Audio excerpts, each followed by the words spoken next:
A class on binding a book together, on stitching signatures together, certainly needs a lesson on paper.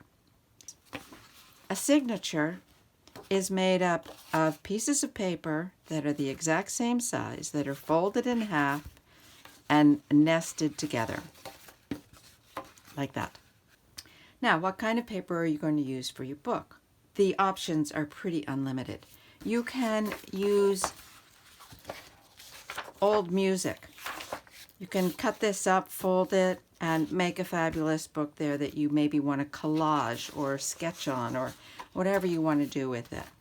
I end up cutting up my scrap paper and turning them into signatures that I just keep on hand to stitch together. Sometimes the containers for merchandise, whether it be bottles of ale or dresses or shoes, they can be cut up and make great covers. So I keep these on hand. This was made up lots of different colors. It was made up from samples that I was sent. This is just leftover watercolor paper that I don't really like. You can see it's kind of yellowed.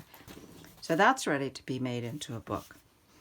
File folders are fantastic. File folders are great for ink, and they even take watercolor. They're great for wash. There's a nice surface to them. So I cut up my old file folders, and I have all different size books of those. And here I have stacks of them ready to be either made into really long, narrow. This would be a fun one. I'm waiting for a good cover for this one. Okay. Now, about paper. Paper has grain. This is just regular copy paper. You can make a sketchbook out of this too. Grain is the direction that the fibers fall in. And it's easier to fold in one direction than in the other. In other words, I'm folding this. Can fold that way, or it can fold this way. Now with a piece of copy paper, it's easy to fold it either direction. I want to show you that it's not so easy with something like cardstock. All right, so if you fold this cardstock, see, it bends nicely this way. You can feel you probably can't see it, but it's a little bit stiffer this way, which means that the grain is flowing this way, not this way. So you'll see what happens. I'm going to fold it with the grain.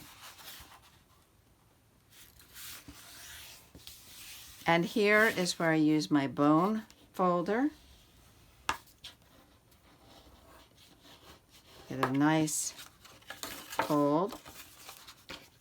I've also been mentioning the Sharpie marker, and you maybe can see where all of these kind of marks are. For many years, I didn't have a bone folder.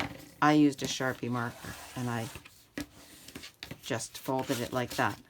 Okay. This size Sharpie marker works great. All right. Now, so this was with the grain. If you go against the grain, look what happens. I hope that you can see this. Can you see that to begin with? It's kind of messy, kind of crinkly. Okay, that one actually folded pretty well, but there are times when it will crack and it's just unbearable. I will show you what happens when paper will not fold. Okay, this paper is the Richardson paper, which is a student grade watercolor paper that I got a whole ream of it because I thought, this is great. I've been making books for my students and I can make it out of this paper. It will be economical and it'd be great. Well, it doesn't fold well at all. I did manage to fold this, but it was a struggle. So let me show you. I'll tear this and this will be going with the grain.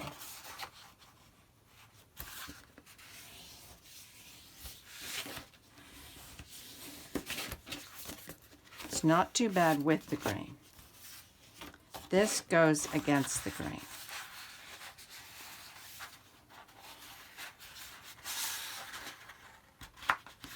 Can you see what's starting to happen?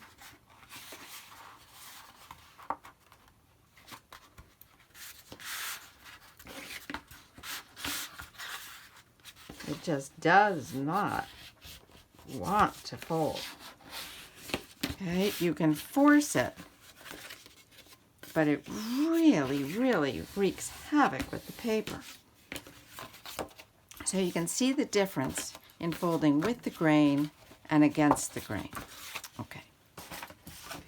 So the last thing I wanted to mention was just your selection. This paper came in a whole big stack at a craft store. And it's really a nice size. You can also get it in white if you want white. Let me try folding this. Black may not show. Okay? But it's really super. Folds easily. And it makes a nice tall book. I like this shape. I like, of course, landscape. But this reminds me of a wonderful book I had that I may even be able to find it. A book I had as a child, an illustrated children's book. And I was fascinated with it because of its shape.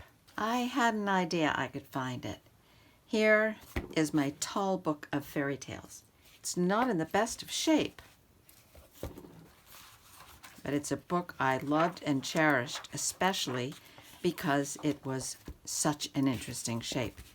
While looking for this one, I also found this one, which was one of my kids' favorite books, A Squirrel's Tale, and this little squirrel slips through these things. I mean, you can make these fun kind of books. You can make up your own story. The squirrel goes in and out through all these things. And we just had a great time playing this. It goes up through here, peeks up. You can make pop-up books. And kids absolutely love these odd shapes. So do adults. So that is the bit on paper. Oh, the other thing I do want to mention is that I will at times just bring signatures with me when I travel. And then when I come back, I collect them all. These were for a class that I was teaching on. You take 20 steps and then you do another drawing. You take 20 steps more. So you never get to pick where you are. Your pace of 20 or 30 steps, as long as you're not in the middle of a road, determines where you stand or sit to sketch something. So these get bound together eventually into a book. So you see, you can make your book out of any kind of paper. You can cut up grocery bags, newspapers, wrapping paper, whatever you want, and put them into signatures, and then we'll stitch them all together.